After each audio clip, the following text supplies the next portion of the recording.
Eh bien, bonjour à tous. Bienvenue pour ce webinaire du vendredi, fin de matinée, une petite tradition chez Sony. C'est toujours à ce moment-là qu'on fait nos webinaires. Donc, bonjour à tous. Aujourd'hui, on va parler de Sony Opportunité 2029, de son actualité, de la fusion avec notre fonds Sony Opportunité 2025. On va parler du marché du crédit. Voilà, on a plein de choses à se raconter ce matin. Comme d'habitude, vous connaissez le mode opératoire. Vous avez un onglet marqué questions en bas à droite avec un point d'interrogation. Comme son nom l'indique, c'est là où on pose les questions. Donc, n'hésitez pas à poser toutes les questions que vous voulez. On essaiera de les traiter en direct avec Kevin. Si toutefois on n'a pas assez de temps pour toutes les traiter, Paul et moi, on vous rappellera pour vous donner l'ensemble des informations ou des réponses aux questions qu'on n'aura pas le temps de traiter. Voilà, donc un sujet qui est extrêmement important, l'univers obligataire, c'est l'ADN historique de Sony, pour ceux qui auraient oublié, 2-3 petits éléments sur nous, une société de gestion indépendante qui gère un peu plus d'1 milliard d'euros d'actifs, avec des pôles d'expertise assez différents. Voilà, notre pôle d'expertise historique, c'est la gestion obligataire. Voilà, c'est ce qu'on fait très bien chez Sony depuis maintenant une quinzaine d'années. Voilà, on fait aussi des actions, de la gestion diversifiée. Et puis aussi, on est très efficace sur tout ce qui est gestion sur mesure. Alors, c'est pas le lieu aujourd'hui. D'ailleurs, on va construire un webinaire tout bientôt pour vous parler de comment ça se passe, la gestion sur mesure chez Sony. C'est vrai que c'est un sujet sur lequel on est très souvent interrogé, de plus en plus. Alors évidemment, la complexité des marchés dans lesquels on est, les complexités réglementaires, les complexités administratives font que quand on peut faire de la gestion sur mesure et quand on peut bien le faire, ça peut avoir beaucoup d'intérêt. Donc, pour ceux que ça intéresse, d'ailleurs, n'hésitez pas à nous interroger sur le sujet. Mais en tout cas, on reviendra voir vous sur le sujet parce que c'est un élément extrêmement important.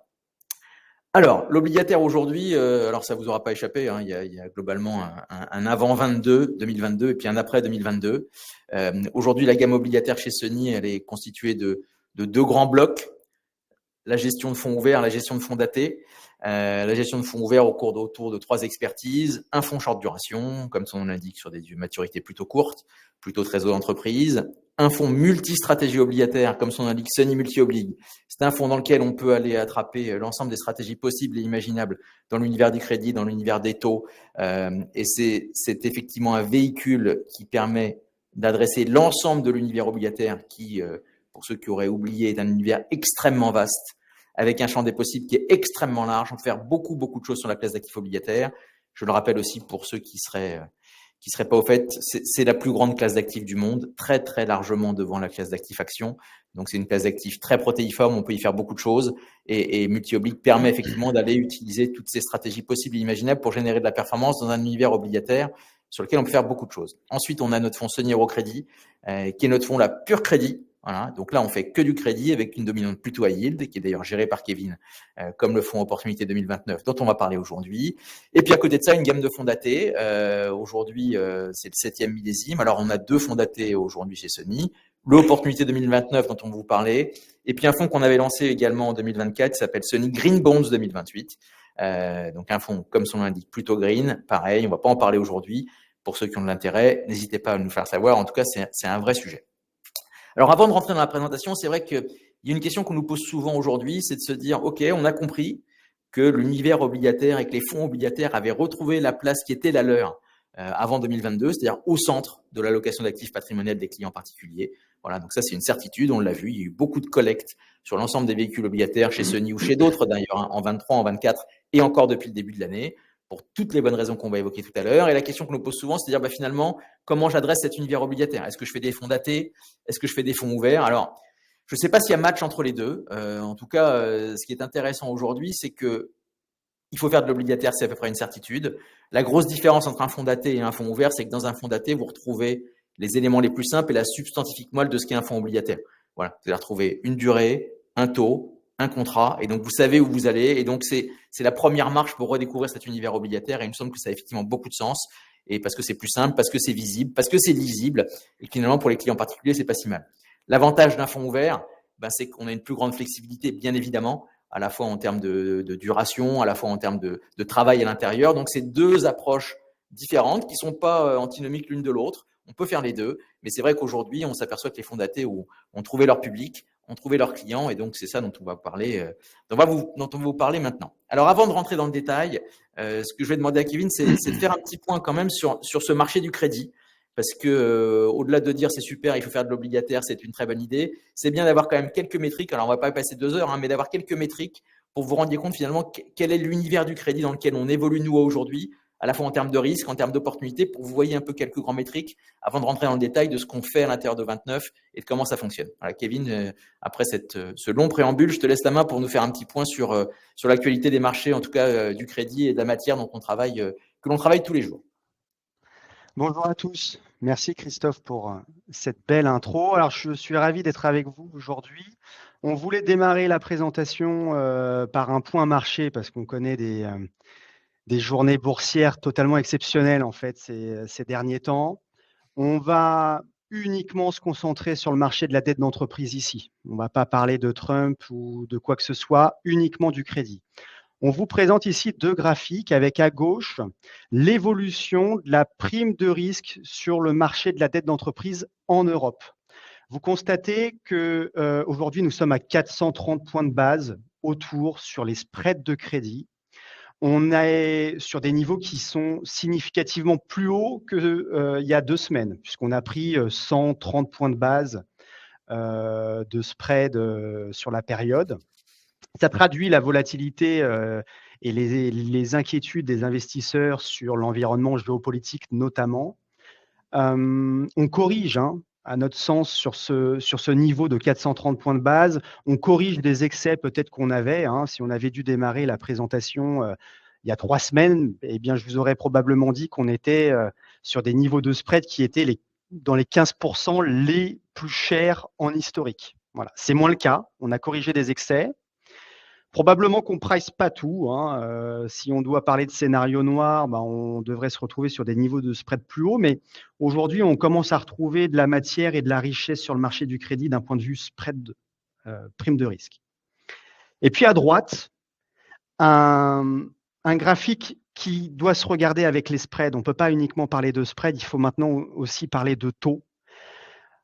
Parce qu'on est plus chouchouté par les banques centrales. Vous voyez le graphique de droite, 2015-2021, on était chouchouté par ces banques centrales. On avait des taux qui étaient extrêmement faibles. Aujourd'hui, ce n'est plus le cas. Le coût du capital est significativement remonté. Et aujourd'hui, on se retrouve avec un taux actuariel dans le marché du high yield en Europe à 6, 6,5, 7. Ça dépend des ratings, ça dépend des émetteurs. Mais globalement, on se retrouve sur ces niveaux de 6,50 sur le marché du high yield européen. C'est des niveaux de taux qui nous paraissent aujourd'hui redevenir attractifs. Il ne faut pas laisser de côté la classe d'actifs du crédit parce qu'à 6,50, au regard de ce que je vais vous décrire par ailleurs sur les fondamentaux et les facteurs techniques du marché, on pense qu'il y a de la richesse à aller chercher dans le cadre d'un véhicule de fonds datés. Alors la valo, elle est plus attractive et elle s'inscrit avec des fondamentaux d'entreprise qui sont globalement OK.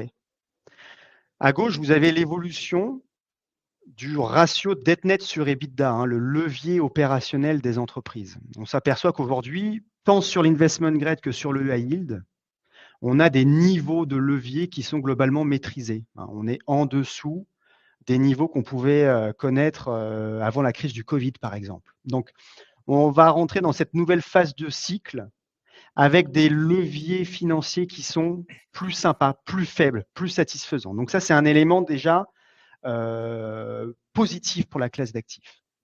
Le deuxième élément à droite, vous avez l'évolution de la couverture de la charge d'intérêt par l'EBITDA. Alors là, c'est un message un petit peu de vigilance qu'on souhaite vous donner, dans la mesure où aujourd'hui, les niveaux sont bons, à 3-4 fois de ratio de couverture. On n'est pas dans des situations dramatiques, mais on voit qu'il y a une dynamique de baisse de ce ratio de coverage qui s'explique essentiellement par 2 choses. 1, le coût du capital ayant remonté, eh bien, la charge d'intérêt est plus chère, puisque les coupons sont plus élevés. Donc ça, c'est positif quand même pour un fonds daté. Quand on doit participer à des nouvelles émissions primaires, eh bien, on va le faire avec des coupons, des taux plus hauts. Ça, c'est le premier élément. Et le deuxième élément, c'est qu'on a une normalisation de l'EBITDA après la réouverture des économies. On avait connu des années qui étaient extrêmement fortes et tout ça se normalise. Voilà. On le retrouve bien dans le slide de gauche que vous avez ici. la croissance de l'EBITDA sur 12 mois glissants, eh ben, effectivement, on était sur des niveaux qui étaient pas tenables, hein, pas viables et qui s'expliquaient par un aspect conjoncturel. Aujourd'hui, on se normalise, mais on reste sur des niveaux de croissance globalement. Après, il faut regarder les secteurs naturellement et puis les entreprises, mais globalement, on a un univers du crédit, que ça soit aux US ou en Europe, de l'IG ou du high yield, qui sont dans une dynamique positive en termes de croissance d'EBITDA. À droite, un graphique que j'aime bien parce qu'il illustre la qualité des bilans finalement.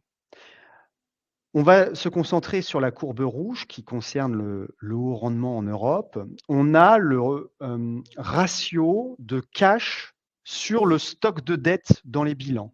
Et on s'aperçoit qu'aujourd'hui, le travail a été bien fait depuis 4-5 ans.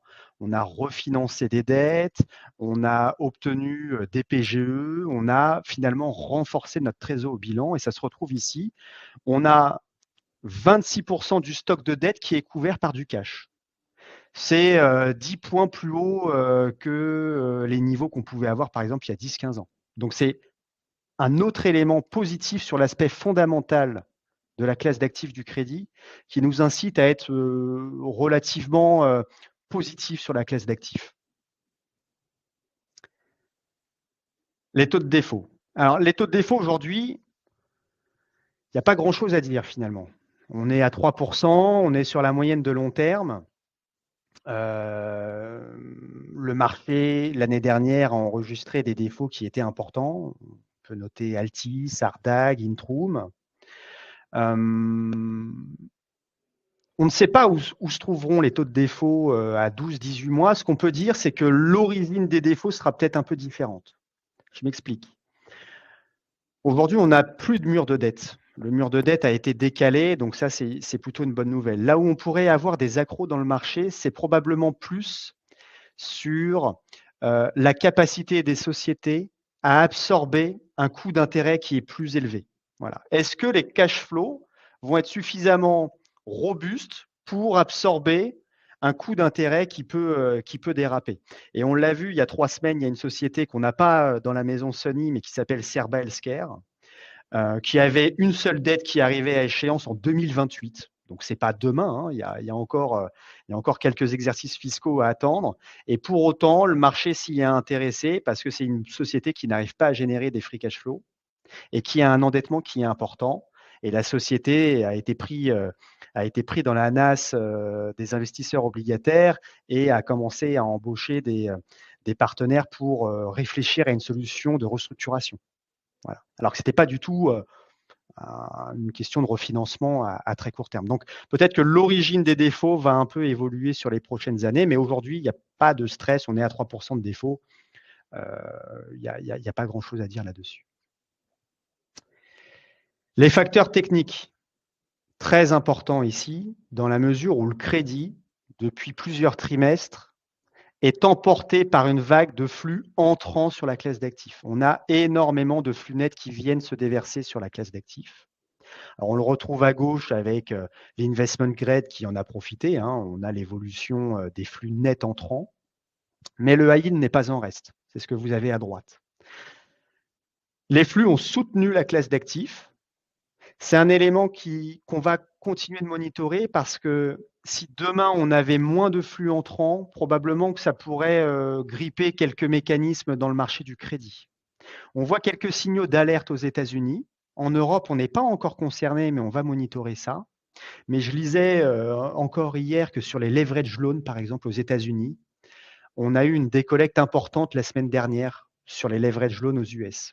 Donc, il va falloir monitorer tout ça, mais cela étant dit, on pense quand même que l'attrait du crédit reste en place du fait des valorisations. Donc, pas sûr que les flux partent structurellement sur une longue période. Un deuxième élément sur les facteurs techniques, c'est le profil de dette.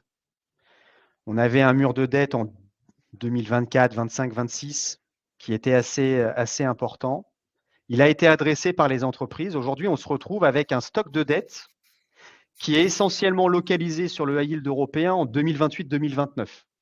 Ça tombe très bien pour nous dans le cadre d'un fonds daté 2029, on va avoir la possibilité de choisir nos dettes parce qu'on va avoir énormément de matière.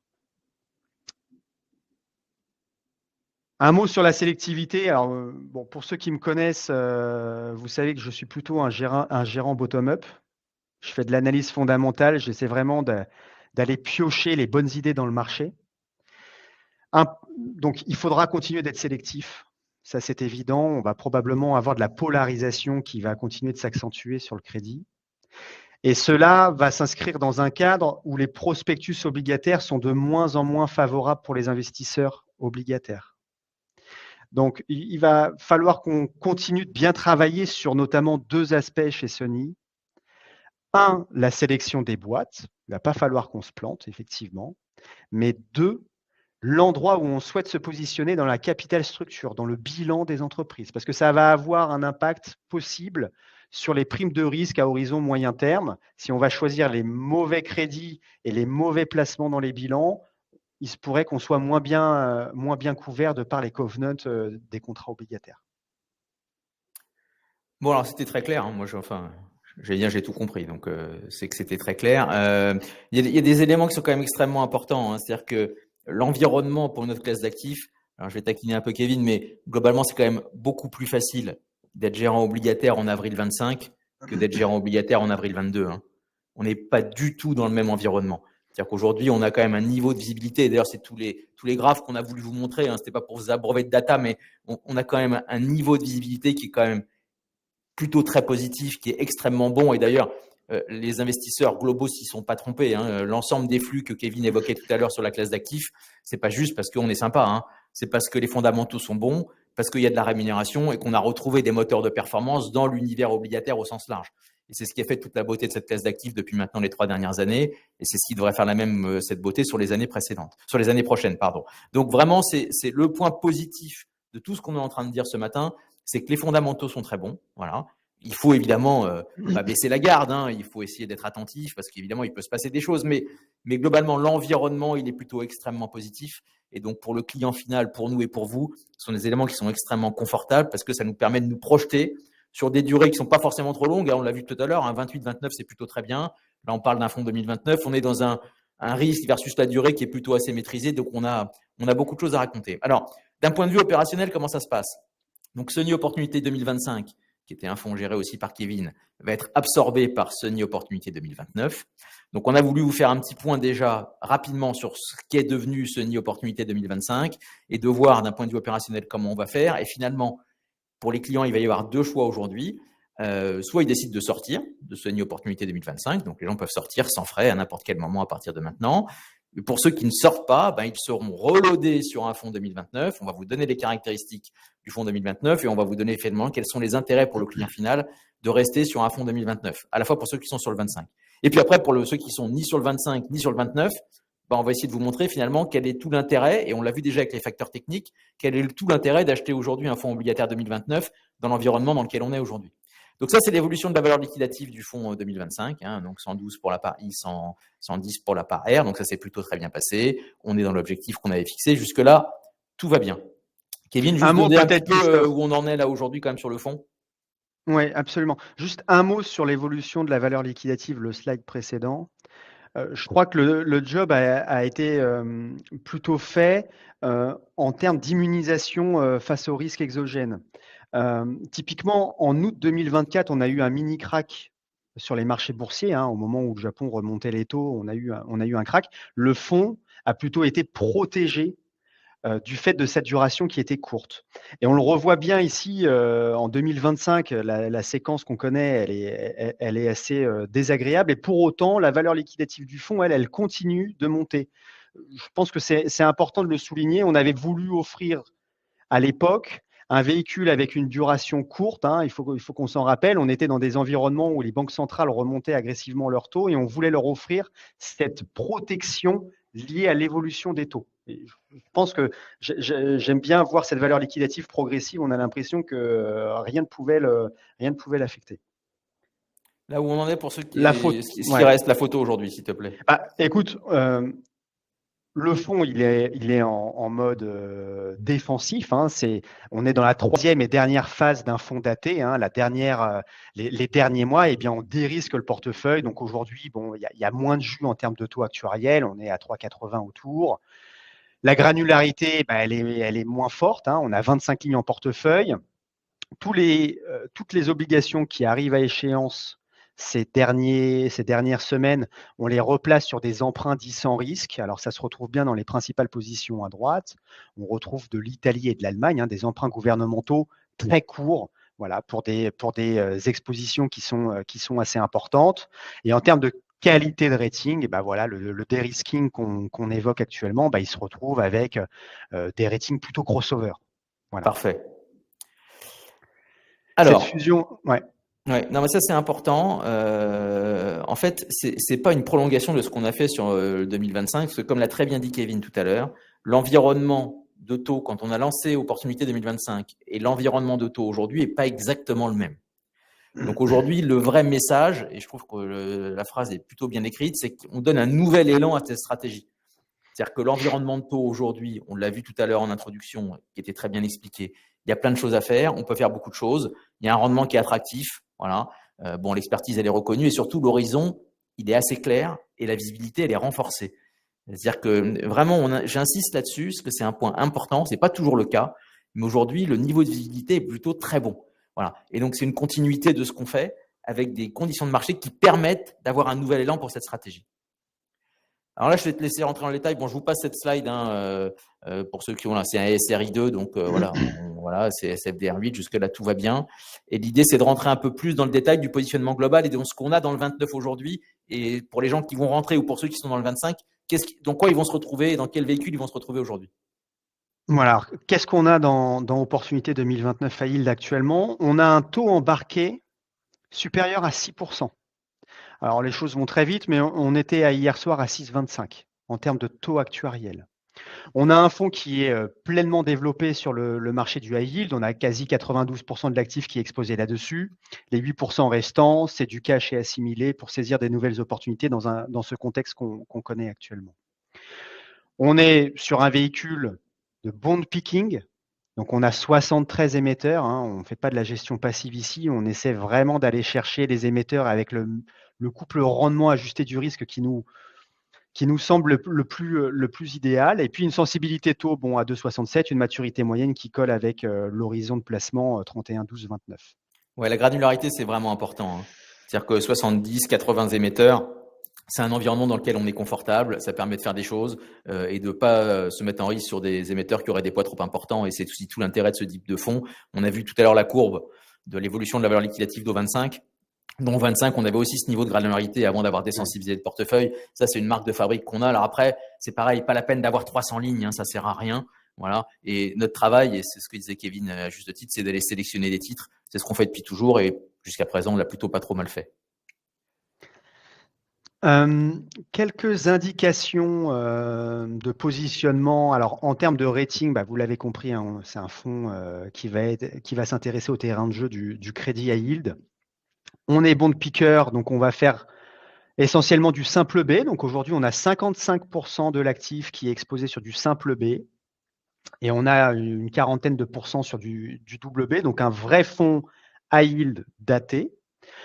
La répartition par maturité, elle colle avec l'horizon de placement. Hein. On a beaucoup de 2029 et on est en satellite autour de cette échéance.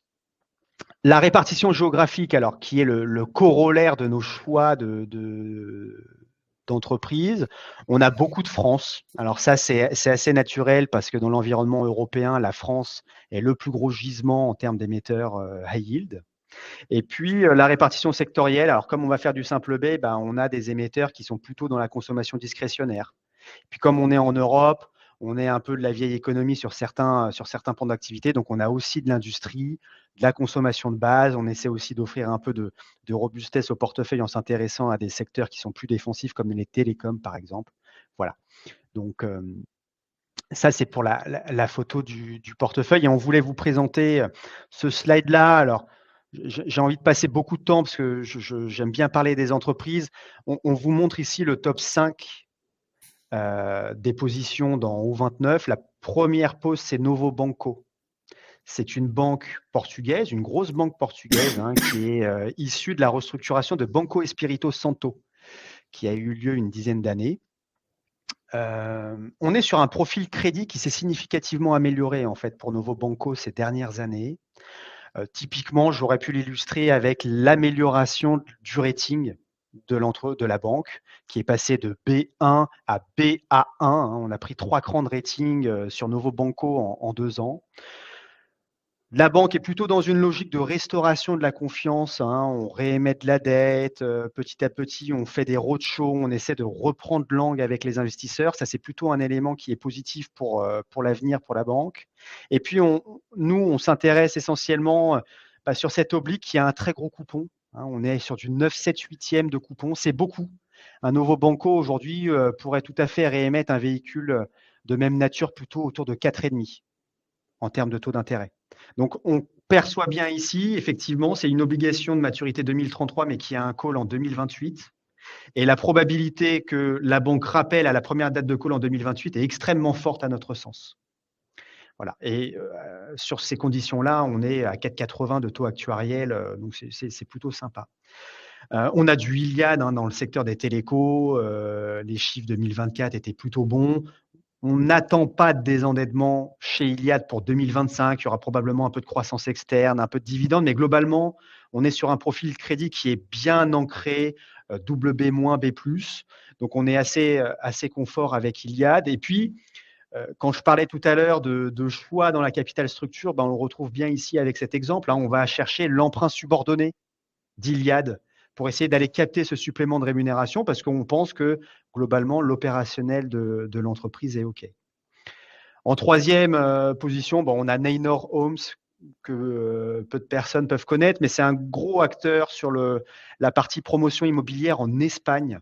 Il faut bien comprendre qu'en Espagne, on a un secteur du résidentiel qui est en fait déficitaire. Il n'y a pas suffisamment de logements qui arrivent sur le marché. Neynor va plutôt s'intéresser aux typologies de clients moyens haut de gamme, donc avec des gens qui ont un peu plus de résilience en cas de coup dur sur l'économie. Et on a ici une boîte qui génère quand même des marges d'EBITDA robustes, du free cash flow, et on est payé pour ça. On a plus de 6% de rendement sur du Neynor 5, 7, 8e 2030. Voilà. Et puis en quatrième et en cinquième position, des entreprises un peu plus cycliques. Je pense notamment à Ineos, qui est un acteur dans l'industrie chimique avec des positions dominantes sur les zones géographiques, mais également sur les produits qu'ils commercialisent. Une boîte qui a plutôt un bon accès au marché jusque-là et qui offre des rendements qui nous paraissent plutôt corrects. On est un peu moins de 7% de taux de rendement sur une Ineos qui a un shadow rating double B-, B+. Donc, on est assez à l'aise avec ça. Et puis, Flora Food, pour terminer, on est sur le premier producteur en fait de pâte à tartiner végétale. Donc, plutôt un secteur acyclique. On est sur de l'alimentaire. Alors certes, on est sur un bilan qui est un peu leveragé, mais on a une société qui dégage avec une certaine récurrence, on doit le dire chez Sony, de belles marges d'EBITDA, du free cash flow, et on pense qu'il y a un deleveraging mécanique à s'attendre sur le dossier sur un horizon 2-3 ans. Donc on aime bien ce couple rendement-risque chez Flora Food. Ouais, ce qui est intéressant dans ce qu'on vient de dire, c'est qu'on voit bien la diversification en termes de secteur et on voit bien le poids des lignes. C'est-à-dire que les premières pondérations, elles pèsent 2%, donc on n'est pas sur une surexposition, ni en termes de secteur, ni en termes de pays, ni en termes de risque.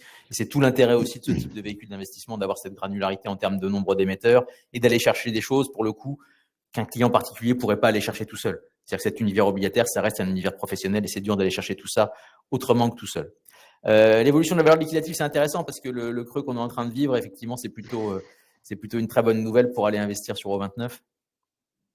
Ouais, je crois que le timing, il est pas trop mal. Effectivement, l'année dernière, le fonds a fait un peu moins de 5,80 de performance nette sur la part R, plus de 6% sur la part I. Aujourd'hui, on est sur une valeur liquidative autour de 104,50. Et ça semble être un bon point d'entrée dans une optique de carry à moyen terme, si tu veux. On va embarquer du portage, on va être à 6 de taux actuariel ou voire plus. Et on peut se laisser porter sur la prochaine phase de cycle en se disant qu'on va quand même réussir à générer de la performance. Donc, le timing nous paraît quand même globalement opportun pour s'intéresser à ce type de véhicule. Bon, on a le droit d'avoir de la chance, hein, c'est pas interdit. Hein. De temps en temps, le timing, ça peut être aussi un ami. Alors là, on a voulu faire un travail un peu particulier, mais c'est pour moi toute la substantifique moelle de ce qu'est l'univers obligataire. C'est-à-dire que c'est un univers contractuel. Donc, je vous rappelle, hein, une brique, c'est un contrat avec une durée et un taux. Et là, on a essayé de modéliser globalement ce qui pourrait se passer s'il se passe rien et ce qui pourrait se passer si effectivement demain, c'est la fin du monde. Donc, Kevin, je te laisse commenter le slide parce qu'il est intéressant de voir un petit peu comment on a structuré cet élément-là et que je trouve que c'est un élément extrêmement puissant sur la force d'un véhicule comme celui-ci, a fortiori avec le timing dans lequel on est aujourd'hui. Oui, c'est un peu le slide police d'assurance, finalement. Parce que le premier slide que je vous montrais tout à l'heure, c'était certes les spreads remontent, mais on a des coussins en termes de taux actuariels dans la classe d'actifs et ça se retrouve en fait ici. Dans O29, on a un taux embarqué qui est à 6,25. Alors si on prend l'encadré en haut en bleu, on est parti sur une hypothèse très optimiste, mais qui peut être réaliste, de ne pas avoir de taux de défaut intégré dans le portefeuille sur les 4 ans qui arrivent. Et globalement, voilà, on vous donne l'atterrissage net de tout frais de la valeur liquidative année après année. Hein. Toutes choses égales par ailleurs, si l'environnement de taux reste constant, etc., avec tous les disclaimers qui vont bien. Mais vous avez une indication de valeur liquidative sans défaut. Et puis, on a voulu stresser, on a voulu déformer en fait le véhicule au regard d'une réaugmentation des taux de défaut en Europe. Tout à l'heure, j'évoquais un 3%, et ben là, on a voulu le stresser en disant, bon, bah, OK, chaque année, on va prendre 5% de taux de défaut sur notre portefeuille. C'est beaucoup, hein. C'est beaucoup parce que l'encadré vert, ça vous dit qu'en fait, on aurait 1/5 du portefeuille qui collapserait, enfin, qui partirait en défaillance sur les prochaines années. C'est quand même beaucoup. Mais on a voulu faire cet exercice pessimiste. Et l'idée, c'est quoi? L'idée, c'est de montrer que dans l'encadré jaune en dessous, eh bien, on arriverait malgré tout à générer une valeur liquidative nette de frais de gestion et en tenant compte de ces hypothèses de défaut à 5% annuel, on arriverait à faire de la perf. On arriverait à atterrir probablement autour d'une valeur liquidative vers 115, toutes choses égales par ailleurs. Donc pour moi, c'est un peu le slide police d'assurance où on va effectivement montrer que le coussin de taux, aujourd'hui, protège les investisseurs. C'est peut-être pas le meilleur des timings, on n'en sait rien. Peut-être que demain, Trump nous refait un tweet dans l'autre sens, voilà. Mais on a du taux aujourd'hui. On est plus confortable pour s'intéresser à la classe d'actifs du crédit dans le cadre d'un fonds daté. Et l'encadré en jaune vous le montre bien. Si on a un scénario worst case avec 5% chaque année de défaut, c'est beaucoup, hein, mais admettons qu'on le fait, qu'on prenne tous ces défauts et qu'on ne réagisse pas, etc., on aurait une valeur liquidative à 115 qui sortirait net de tout frais. Je trouve que c'est plutôt satisfaisant et intéressant. Ouais, non, c'est effectivement ce qu'on a voulu faire. Je trouve que ça a beaucoup de vertus. Bon, ça illustre bien aussi tout ce qu'on a dit en amont. Hein. C'est tous ces éléments qu'on a là devant les yeux. C'est ce qui montre bien que l'ensemble des investisseurs, quels qu'ils soient d'ailleurs, que ce soit des particuliers, des institutionnels, des fonds de pension, des banquiers, des assureurs, s'intéressent massivement à la classe d'actifs aujourd'hui. C'est qu'elle a retrouvé toute sa vertu avec un coupon qui est effectivement un coussin extrêmement important si demain ça se passait pas bien sur l'univers dans lequel on vit. Quand on était avec des taux à zéro, on n'avait pas ce coussin de sécurité. On n'aurait pas pu faire ce slide. Enfin, en tout cas, on aurait fait ce slide, mais on aurait eu des clignotants rouges un peu partout parce qu'on n'avait pas cette capacité à se protéger. Et c'est ce qui permet de conclure là-dessus. C'est-à-dire qu'aujourd'hui, on a des niveaux de taux dans l'absolu qui sont attractifs. Donc ça, c'est quand même extrêmement bien. Bon, les fondamentaux, on l'a expliqué au début et c'était très clair, ils sont quand même très solides. Voilà. Et les facteurs techniques sont là. Donc, alors je ne vais pas dire que le scénario, il est rose. Mais comme j'ai dit tout à l'heure, aujourd'hui, passer à côté de ça, c'est quand même un petit peu dommage dans l'environnement dans lequel on est. Parce que quand même, il y a beaucoup d'attractivité autour de ça. Et globalement, on a mis les 3 scénarios en bas. Si les taux baissent ou s'ils sont stables, ben, la stratégie va gagner de l'argent avec l'encaissement des coupons. Et on est confortable aussi avec tout ça et le gain en capital. Et si demain les taux montent, ben, on est protégé par le coupon. Quand vous avez 6,5 de coupons, avant que les taux la hausse des taux fasse des dégâts importants, ça peut être effectivement dans un environnement bien plus long, sachant qu'aujourd'hui en plus, on est sur une durée qui n'est pas trop longue parce qu'on est 2029. Cet impact hausse de taux, il serait plus violent si on était sur un fonds 2032, 2033 ou plus. Là, aujourd'hui, 29, je trouve que c'est le bon environnement en termes de taux, en termes de risque, en termes de rémunération, en termes d'évolution possible. Bon, honnêtement, je trouve qu'on a un joli produit là. Vraiment, on a bien travaillé, il fonctionne bien, il existe déjà. Donc, que ce soit pour les porteurs de 25, mais ils sont reloadés sur quelque chose qui fonctionne très très bien.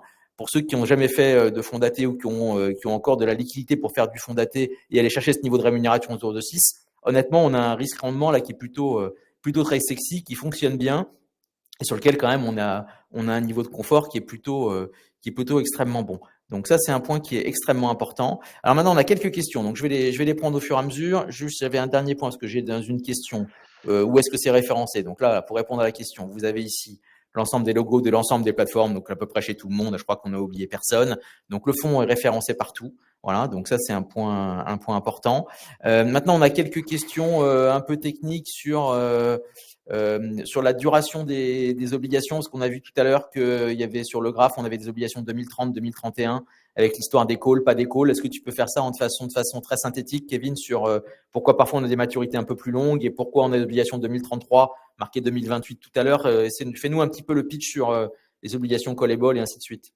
Oui, c'est une bonne question effectivement, parce que le fonds daté a une échéance au 31 décembre 2029, mais il nous est permis, dans le cadre du prospectus, d'investir sur des obligations qui sont avec des maturités plus lointaines que cette échéance, à la condition que on ait une première date de call qui réponde à notre environnement de daté 29, c'est-à-dire une date de call qui soit avant le 31 décembre 2029. La date de Donc, call, c'est l'émetteur qui peut rappeler le papier dans une c'est une durée option. avant l'échéance finale. C'est ça, c'est une option, mais pas l'obligation de rappeler le papier à une date prévue et à un prix qui est déjà intégré dans le contrat obligataire. Et donc, aujourd'hui, on a globalement plus des 2/3 du fonds exposé sur des obligations dont la maturité finale correspond au 31/12/2029. Mais on a effectivement une trentaine de pourcents d'obligations qui ont des échéances plus lointaines. Alors, ça, on ne va pas chercher plus loin que 2033. C'est la Novo Banco, elle fait un peu, elle sert un peu d'exemple, voilà. Mais toutes les obligations qui vont aller au-delà de 2029, elles ont des dates de call qui sont avant l'échéance du produit. Et aujourd'hui, de toute façon, il n'y a pas de différentiel de rendement entre des obligations callables ou des obligations à maturité, dans la mesure où la correction de marché qu'on enregistre aujourd'hui, on a un taux actuariel à maturité et un taux actuariel au worst, par exemple, qui est quasi identique, hein, puisque toute l'optionnalité c'est à dégonfler finalement en quelque sorte. Donc voilà. Alors, il y a une autre question sur un peu la liquidité, la taille des emprunts, comment ça fonctionne. Parce que c'est vrai que chez Sony, historiquement, on a toujours travaillé sur des emprunts avec des tailles d'emprunts entre minimum 200, 250, 300 millions d'euros. C'est quoi un peu l'univers de la taille des emprunts et la liquidité qu'on peut avoir au quotidien? Parce que, juste, je rappelle un point, sur un opportunité 2029, vous pouvez rentrer quand vous voulez, mais vous pouvez aussi sortir quand vous voulez.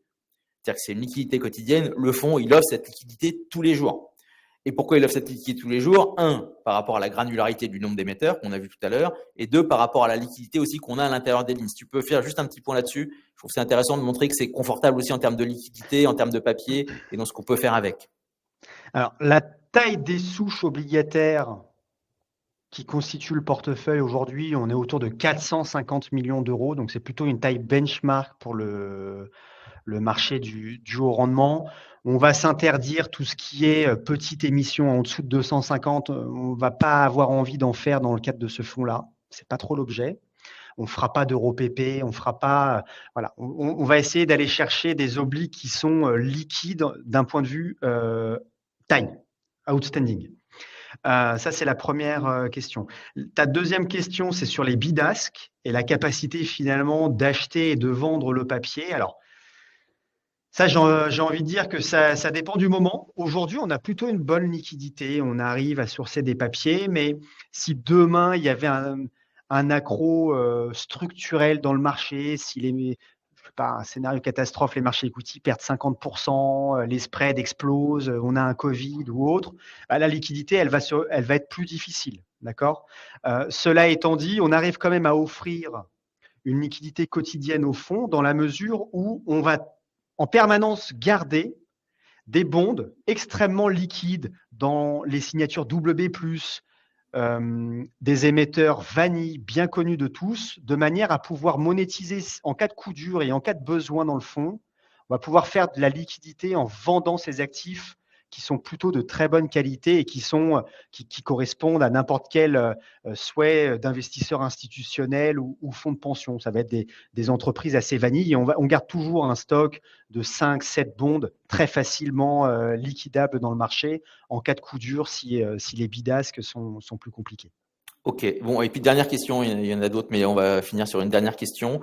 L'impact de l'évolution et de la volatilité sur les dettes souveraines aujourd'hui qu'on a, hein, on voit bien que les taux ils bougent beaucoup hein, sur l'emprunt d'État allemand, sur l'emprunt d'État américain, sur l'emprunt d'État français. Et c'est quoi notre rapport à ça dans un fonds daté d'obligations high yield corporate? Est-ce qu'on est très impacté par ça? Est-ce que ça change la donne? Est-ce que voilà, comment on pilote ça? Est-ce que c'est un élément important ou pas du tout important dans la manière dont on travaille?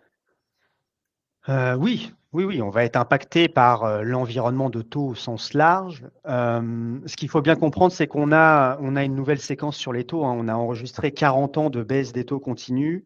Et aujourd'hui, le coût du capital est significativement remonté depuis 2022. Hein, on le montrait bien tout à l'heure dans le graphique. Donc aujourd'hui, on va vivre dans un environnement de taux plus élevé. Les banques centrales seront potentiellement moins présentes, mais ça peut être source d'opportunités. C'est-à-dire qu'aujourd'hui, tu le disais bien tout à l'heure, on a du taux, on peut absorber des défauts, c'est plus confortable. Alors, il va falloir être de plus en plus technique, de plus en plus précis dans le choix des dossiers, mais ça va faire du sens. Alors, je ne sais pas si ta question était sur, parce qu'aujourd'hui, on voit des taux longs américains, très longs américains même, qui ont eu plutôt tendance à remonter significativement sur les derniers jours. L'Europe se stabilise. Bon, je ne sais pas si ta question, c'était de donner une idée de ce qu'on pensait des taux. Alors, non, c'est pas la question parce qu'aujourd'hui, quand on achète un fonds obligataire daté sur du corporate high yield, la vision des taux à moyen long terme, c'est pas cela qu'on va chercher. L'idée, c'est que ça répondait juste à une demande de dire est-ce qu'à un moment donné, si les taux augmentent très fort ou baissent très fort, est-ce qu'il y aura un impact sur le portefeuille tout simplement? Tu auras la composante taux qui va bénéficier au portefeuille dans un sens ou dans l'autre. Hein. Si on a une baisse des taux avec des primes de risque qui restent constantes, ça va plutôt être bénéfique pour le fonds.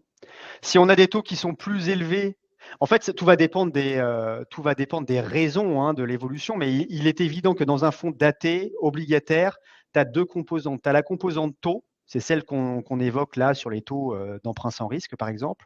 Et puis, on a la composante spread. Les deux peuvent évoluer, peuvent se contrebalancer d'ailleurs. Donc, effectivement, on va rester dépendant aussi du niveau d'environnement de taux général qu'on va pouvoir connaître sur le marché. Oui, c'est sûr. Maintenant, ce qu'il faut avoir en tête, c'est cette dernière slide sur les éléments plutôt positifs de tout ça. Donc voilà, aujourd'hui, on a quand même ce coussin de sécurité dont on parlait tout à l'heure. Hein, on terminera là-dessus, mais c'est vrai que ça, c'est un des éléments les plus importants. C'est-à-dire que la visibilité est quand même très bonne et qu'aujourd'hui, voilà, on a des boîtes qui sont de qualité, qui ont bien fait le boulot. On l'a vu tout à l'heure sur l'endettement, sur la manière de gérer leurs dettes, voilà, sur les différents ratios. C'est ce qu'on pilote au quotidien. Alors évidemment, pas besoin de rentrer dans ce niveau de détail avec les clients finaux, mais à la fin, c'est sûr que l'environnement contractuel dans lequel on est aujourd'hui, il est plutôt confort. Donc c'est plutôt très chouette. Voilà. Bon, écoutez, merci beaucoup pour votre attention. On a un peu débordé, mais il y avait des questions et puis c'était, moi, j'ai trouvé très bien ce webinaire. En tout cas, pour ma partie. Voilà, je trouvais que c'était chouette. Donc, merci à tous. Bon, si vous avez d'autres questions, n'hésitez pas, hein, vous nous envoyez des messages à Paul, à moi, on fera tout ce qu'il faut autour de ça. Donc merci infiniment. Bonne fin de journée à vous ensoleillé. Bon week-end. Et puis, on vous dit à très, très bientôt. Bon week-end.